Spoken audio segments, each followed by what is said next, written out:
सभी भक्तों को राधे राधे। पहले ये वीडियो सुनो। रहे कि अभी जो भय अंदर से व्याप्ता है महाराज जी, उसकी निवृत्ति नहीं हुई। उसका भय की निवृत्ति कैसे होगी? नहीं तो क्या भय है?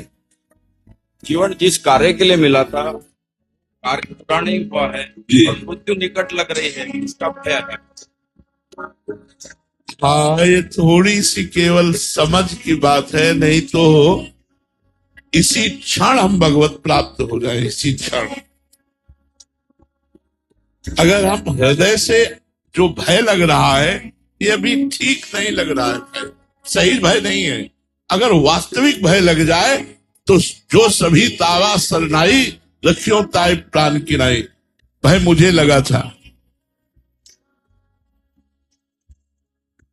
बाल अवस्था से भगवान के मार्ग का पथिक 20 वर्ष संन्यास मार्ग में रहने के बाद प्रिया प्रीतम की शरण में आया, और अभी मुझे प्रिया प्रीतम का साक्षात्कार हुआ नहीं। हमारी दोनों किडनी फेल हो गई 20 वर्ष पहले की बात।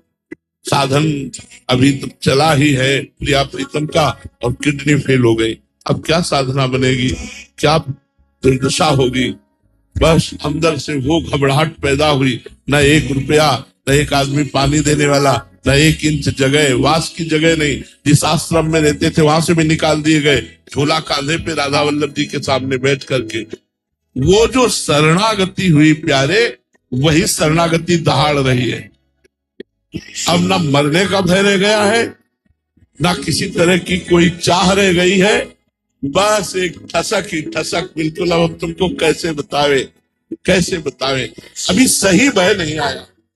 जिस दिन सही भय आ जाएगा, और जैसे गजराज ने पुकारा, द्रौपदी ने पुकारा, वो पुकार अंदर आ जाएगी। जब सब तरह से अपने को असमर्थ देख लिया कि अब कोई हमारा नहीं, कुछ हमारा नहीं, नाथ अब हमसे साधन भी नहीं बनने वाला, वो अंदर से शरणागत हुए। तो ठीक 4 बजे का समय था शाम के।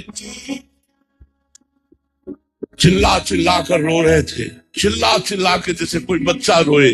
क्योंकि बचपन से हर जगह से ठोकरें खाते हुए, हर कष्ट खाते हुए इस यात्रा जीवन की यात्रा, कभी किसी ने शाबाश नहीं कहा, कभी किसी ने ये नहीं कहा तुम्हारा जीवन धन्य है।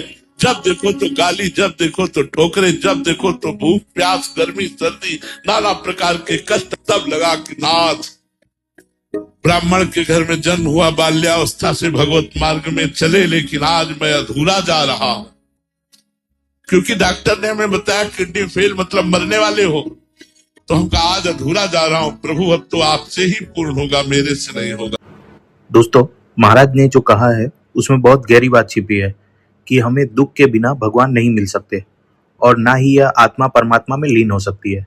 हमारे पुराने कर्म दुख बिना कैसे खत्म हो सकते हैं, और जब तक हमारा हिसाब किताब पूरा नहीं होगा हमें मोक्ष नहीं मिल सकता।